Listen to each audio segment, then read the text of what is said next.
Well, spring fishing season is almost here, but you sure would not know it by looking at the weather.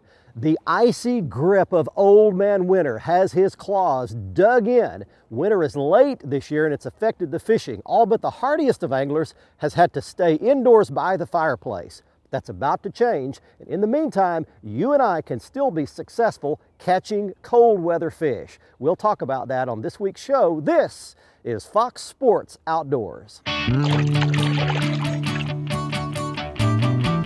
It's time now for your weekly fishing reports and real-time outdoor news from the Southeast region.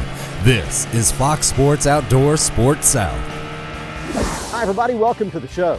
So, how has all this cold weather lately affected the fishing? Well, it's put all the spawning activity behind this year. Normally by mid-March, we've got largemouth and smallmouth and spotted bass spawning all around our region, but not so much this year. The water temperatures are still too cold for that. It's going to happen in a few more weeks once we get some warmer weather.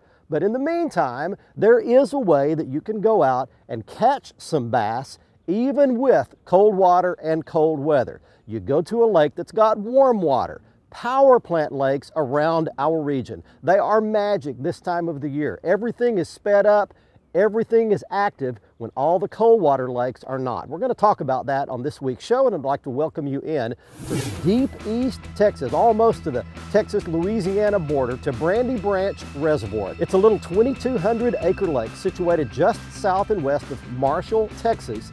It's got a coal-fired power plant located right on its shores, and it artificially warms the water. We'll talk about exactly how that affects the fishing and how and where you can locate some this coming weekend. Also, we're giving you your weekly fishing reports from our expert team of insider reporters. It all comes your way in the next half hour. We're going to get the Bass Tracker Pro Team 175 launched into the lake. We'll be back to get it all started. First, here we go, back to the FSM studios with your weekend planner. According to the Lunar tables, it looks like spring will begin with a good opportunity to catch fish this weekend. Overall, the best action looks to start Saturday around noon. Expect sunrise to take place at 7:30 in the morning with sunset happening at 7:39 p.m. And there's a new moon on Friday, so evenings will feature very little moonlight. We'll be right back with all of the current fishing reports from around the area. And I'll return with professional angler Randy Howell to answer your Ask the Pro question. Back in a bit. Fox Sports Outdoors is brought to you by Tracker Boats. It's more than just a boat, it's a tracker. By Costa Sunglasses, see what's out there. By Mercury Marine, official outboard of Fox Sports Outdoors. And by Lowrance Electronics, find, navigate, dominate.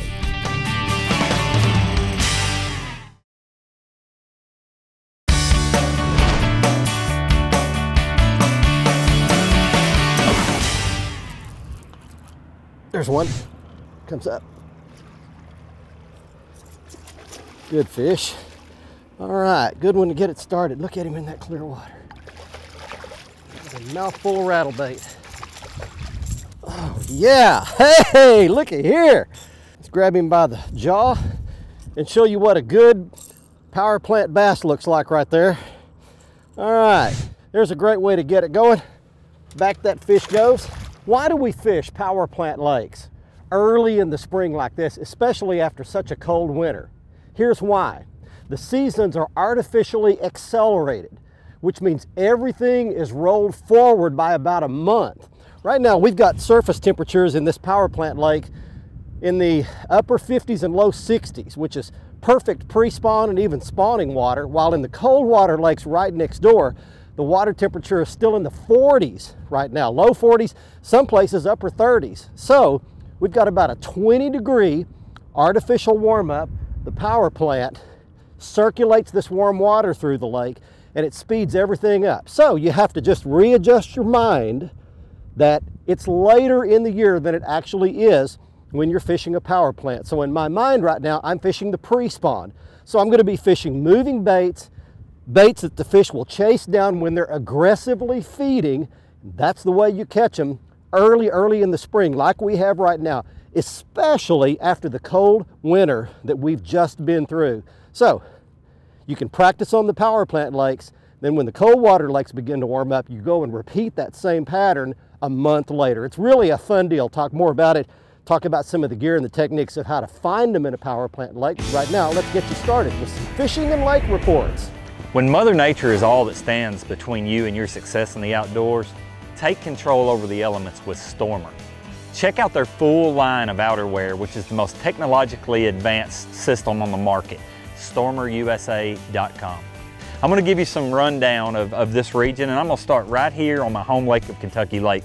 The new Johnsonville area of the lake has got a lot of color due to some recent rain, but that's not slowing the fishing down one bit. The crappie are moving shallow. They're getting around brush piles and stake beds, especially if you can find them near a channel swing bank or a bank that the channel runs near, but here's the key, you need gravel. The north end of the lake, a little more colored than normal up into Kentucky. The fishing is just as good. The jerkbait bite, if you can find some clearer water, and of course the A-rig bite is on fire right now. Let's go to East Tennessee, Lake Chickamauga. Once again, getting back to that A-rig. That place just kicks out big fish, and this is no exception right now. Tons of big fish being caught over there on an A-rig, a jerkbait, square bill crankbaits. Eastern Kentucky, let's look at Lake Cumberland. Greg at Lake Cumberland Outdoors tells me that the striper and crappie bite are really, really good, specifically on the lower end of the lake where the water's not quite as dirty. One more thing I want to tell you before we get out of here. The Beach River watershed lakes in southwestern Tennessee, there's about 7 or 8 of them. They're state managed. They are really, really turning out some good catches of big bass right now. They're always noted for being spring fisheries. So if you get the chance to come to Tennessee and Kentucky, right now is a really good time. I hope to see you on the water. God bless.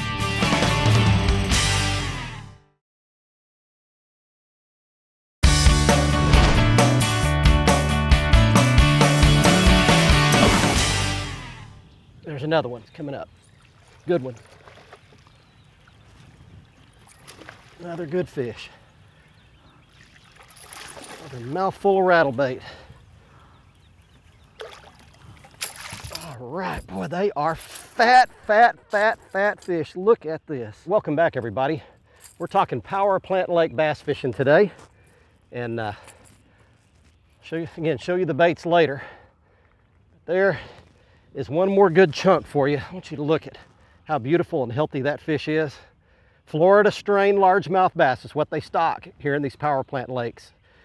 In Texas, they have a small mouth, a big fat body. That's probably a male moving up there, getting ready to spawn. Again, they're spawning a lot earlier. Most of these lakes are really old, 50, 60 years old, even older in some cases across the South and Southwest. What that means is a couple of things. Number one, they're silted in. All the bottom contour is basically gone. You just have big bowls and big flat bottom lakes in a lot of cases. Not a lot of well-defined creek channels, drop-offs, points, ledges, nothing like that. So the bass have to get on the available cover. What's the cover? As you see around me, not a lot of standing timber. What does that leave? It leaves vegetation, all kinds from shallow to deep. Now, I want to show you something. I'm fishing hydrilla beds out here right now. That fish was on the outside of a big hydrilla bed, and I want to show you that on my Lowrance Elite 7 Chirp sonar. On the left-hand side of your screen is the traditional 2D. The right side is the downscan 3D-like image. But that Chirp sonar on the left side, you can see that all of this grass under here, you can see almost the individual blades of grass, and you can occasionally see a fish.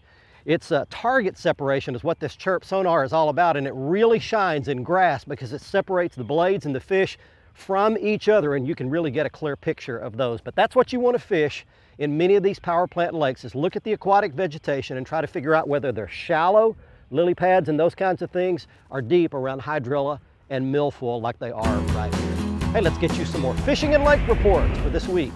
Hey folks, Captain E here with your Carolinas report, this week brought to you by Marshall's Marine. Located in Lake City and Georgetown, South Carolina, we're your bass boat leader since 1969. And for all your nitro and bass tracker needs, visit www.marshallsmarine.com. And let's talk about saltwater right now. Water temperatures have risen, and guess what? The Spanish mackerel are going to be here any day now. Get out and target them this time of the year because they're going to be those smaller fish in that 11 to 15 inch range. Target them with a planer, number one, with about 15 foot of monofilament in the 15 to 25 pound class, and either any Clark spoon, the silvers work great, or a Christmas tree, which is basically a multi-rig with several hooks on it. You've seen them on the piers before, and a Clark spoon trailing on the end. You'll have a great time trolling through those, especially if you get some kids on the boat. Also, we're starting to hear of some blackfin tuna being caught now, along with some great wahoo in the big sizes for this time of the year, which is definitely the time you want to get out and pull those planer rods and those downriggers and get the baits deep to catch those big fish.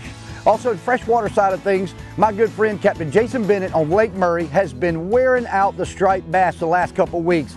He's pulling planer boards with live shad and herring and catching some of the biggest fish he's ever seen in his life caught on the lake. He recently had a 25-pounder and said he's had several over 20 pounds. Also in the freshwater side of things, Captain Stevie Pack at Pack's Landing says that his stripers are starting to make their way up the river, and he's looking for them in the next couple weeks to start making that move down, and they're going to start wearing them out at Pack's Landing also, along with those big catfish that are there. Fox Sports Outdoors is brought to you by Academy Sports and Outdoors. Right stuff, low price, every day.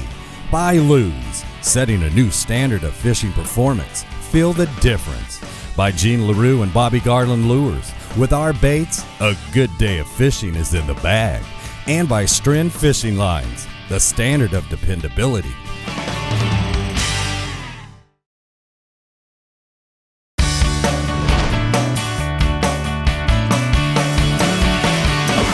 Oh, got it.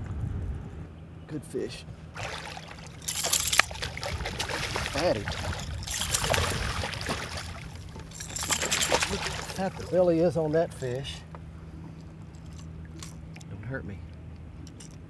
All right, there we go. Look at that. Look at the fat belly. Pre-spawn fish, and just like we talked about, it's been so cold, and these fish are just now coming out of that deeper water, moving up on these grass beds. Now, what I'm doing is trying to swim something across the top of the grass beds. I'm going to need to use the pliers on him.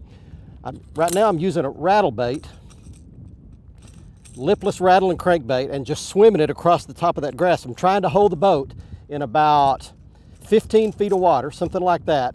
And I'm trying to swim this bait up in something like 8 feet. There we go. All right.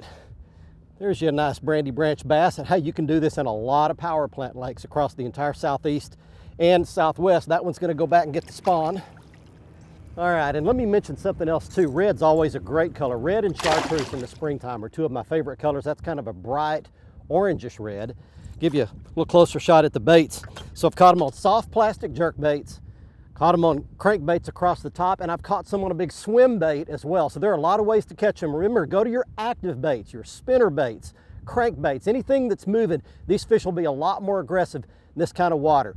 The only thing you have to identify is where on these grass beds, where on the vegetation are the fish. So we've caught a couple up shallow by the weeds that are right along the shoreline. You can see those weeds up there, but they were smaller fish. So what we did was backed out here and found where the hydrilla beds fall off into deeper water. Right on that edge from about 8 feet down to about 12 is right where the fish seem to be hanging. But you can figure it out on your power plant lake in the area that you live just as well. This part of the program is brought to you by Georgia Charter Fishing on St. Simon's Island. If you're looking for a family fishing trip, or you're after a world record redfish, giant tarpon, or big sheep's head, Captain Greg Hildreth will make your fishing trip one to remember. The warm weather is starting to really kick in throughout the south. It's got a lot of people on the water. A lot of anglers tend to forget that the water is still kind of cool, and they need to slow their bait presentations down and target fish that are really off for better fishing in that early part of the season. One of those species is big black drum, and they are on fire along the coast of Mississippi. I was talking to Captain Ivan Strahan in Biloxi, and he tells me that they're all over the sandbars along the barrier islands near Biloxi and west to the Louisiana border, and also to the east toward Alabama. They will readily take natural baits, live shrimp, dead shrimp. These are huge fish, fight really well, and they're like old dinosaurs. Give them a break and please let them go. Those big fish are not particularly good to eat. The smaller drum are better. Ivan also tells me that there's real good sheepshead fishing around the inshore structures, around docks, pilings, that sort of thing, and 6 to about 20 feet of water. work moving water and fish Carolina rigs with live or dead shrimp on the down current sides of the pilings, and these sheepshead are going to go from 3 to 6, 7 pounds. They're great to eat. This is a nice supplement to the black drum. Over in Georgia, the fishing also has been very good offshore out of Savannah. Captain Judy Helmsley tells me that the nearshore reefs under 50 feet of water out of Savannah are holding plenty of sheepshead. Some of these fish are very big. They're spawning. Please let the big ones go. Those are for the broodstock fish, and they're really the better eating fish are those 3 to 5 pounders anyway. Thanks for looking in on the Alabama, Georgia, and Mississippi Freshwater Fishing Report. This week's coverage is sponsored by Liberty County in scenic coastal Georgia, a perfect spot for hunting, fishing, and outdoor adventures. Escape the ordinary and visit Liberty County, the right blend, www.libertycounty.org. Well, now that we're knocking on the door of spring, weather patterns are becoming more normal and the fish are beginning to bite.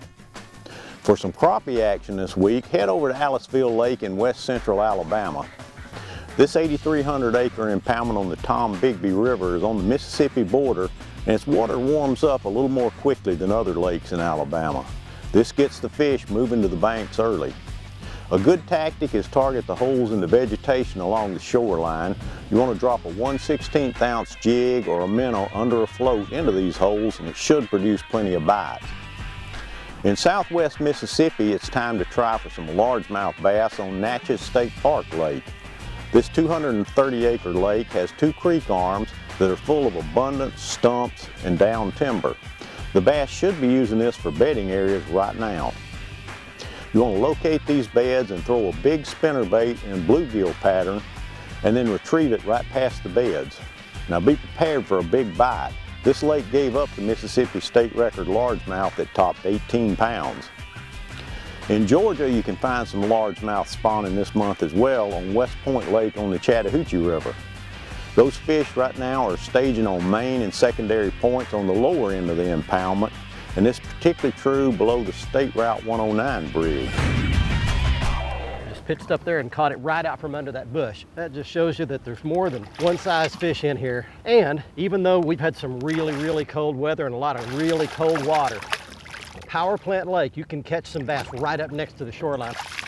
All right, switched over to a soft plastic jerkbait right there. Again, show you all the gear at the end of the show. There's a nice little chunky 2.5 pound toad right there. Okay, before we go to a quick commercial break right here, I want to mention you need to go to our Twitter feed because we're going to be giving away some great fishing gear. We're going to be giving away a custom autographed jersey like the ones that I wear here on the television show. Going to be giving away lures, some line, all kinds of gear. And the only way you can win is to go to our Twitter feed at the Twitter address you see there, at @Fox_Outdoors, and click the follow link. And it's worth it, even if you're not or don't have an account with Twitter. It's worth signing up for a free account just so you can follow our page, get the very latest fishing news that you never see here on the show, and win some great gear.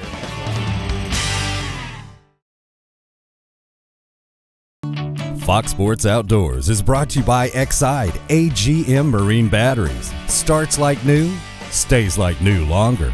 By Motor Guide Trolling Motors, introducing the XI5 for ultimate boat control.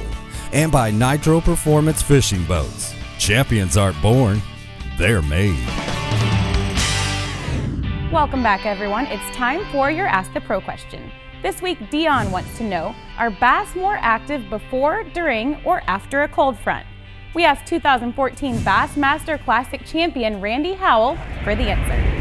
Bass are always more active right before a cold front, really right before any kind of front. Anytime the barometric pressure changes in the atmosphere because of a front, they get active, just like all the wildlife. You know, when you watch the squirrels and the cows feeding, you know, my dad always said if the cows are feeding when you ride by the pasture, you know, the bass will be biting, and that's true a lot of times. So before front's always the best. Thanks, Randy. If you have a question for one of the anglers, visit our website, follow the Ask the Pro link on the right side of the page, and let us know. Now, one of our viewers is about to win a new pair of sunglasses on the Costa Catch of the Week. This week's winner in the Costa Catch of the Week contest is Derek Fulton of Groveton, Georgia. He's shown with a 2-pound, 6-ounce white crappie he caught out of famous Grenada Lake in Mississippi. He caught it on Veterans Day, his first Veterans Day after 24 years of service to our country, and to boot, He's got his Costa hat on. If you would like to be our next winner in the Costa Catch of the Week contest, just go to our website at foxsportsoutdoors.com. On the right-hand side of that front page is the Costa Catch of the Week area. Click in that box, follow the instructions, and you could be our next winner of a brand new pair of Costa sunglasses. And if you'd like to take a look at all of the Costa frame and lens styles, you can do that at their website. Just go back to the front page of our website at foxsportsoutdoors.com, click on that Costa logo, and you can see them all there, including the frame style that I was wearing on this week's episode of the show called Caballito. Next up on the Academy Sports and Outdoors Right Stuff feature, it's the right gear to catch bass at your favorite power plant lake, and it begins with a good cranking rod. You need that to throw the lipless rattling crankbaits with. This is the Lew's David Fritz Speed Stick Cranking Series, a fantastic crankbait rod, a nice soft rod so that those treble hooks don't pull out of the fish's mouth. And then brand new on the market, it's the Lew's Custom Speed Stick Series. We threw a soft plastic jerkbait with this rod. It's the Topwater Special. The cool thing about these custom rods is that they make all kinds of rods for specialty types of fishing. They have a rod for almost every type of fishing that you want to do. This is a casting rod, and it's identifiable by the white color on the lower portion of the rod. Again, it's the Lew's Custom Speed Stick Series. Next up, let's show you some baits that'll catch them on these warm water power plant lakes, beginning at the top with a lipless rattling crankbait. That's a pretty large size. It's about 3 inches long. Red is always a great color in the springtime. Below that, you see a soft plastic jerkbait. That is a Jean LaRue salt flicker. And below that, you'll see the tried and true flipping and pitching bait. That is a Jean LaRue biffle bug. We caught some flipping and pitching around the shoreline on that. Also below that, a jerkbait. We'll catch them like crazy in the early part of the springtime. Each of us has a built-in inherent need to do things with our life that count for something, that matter. But on the other hand, we tend to fill up our daily schedule with lots of busyness, and a lot of those things that really don't matter at all. So a few years ago, I began to run my day and my schedule through a little filter that goes something like this. Does what I'm about to schedule or do matter in another 10 years? Or will it matter in another 50 years or 100 years? The answer to any of those questions is yes. Hey, it's well worth doing. The answer to all those questions is no. A lot of times I'll scratch it off my schedule. Each week at this point in the show, we try to give you a little personal insight that may or may not have anything to do with fishing, but might count for something in your personal life. And of course, everybody gets the choice to accept it or kick it out. Everybody gets to choose. Hey, don't forget that our show will be on next week at 6 p.m. on Thursday, and repeat airing at 8:30 on Sunday. From Brandy Branch Reservoir in Deep East Texas, until next week, I'm Barry Stokes saying be safe, have fun. Bye-bye, y'all.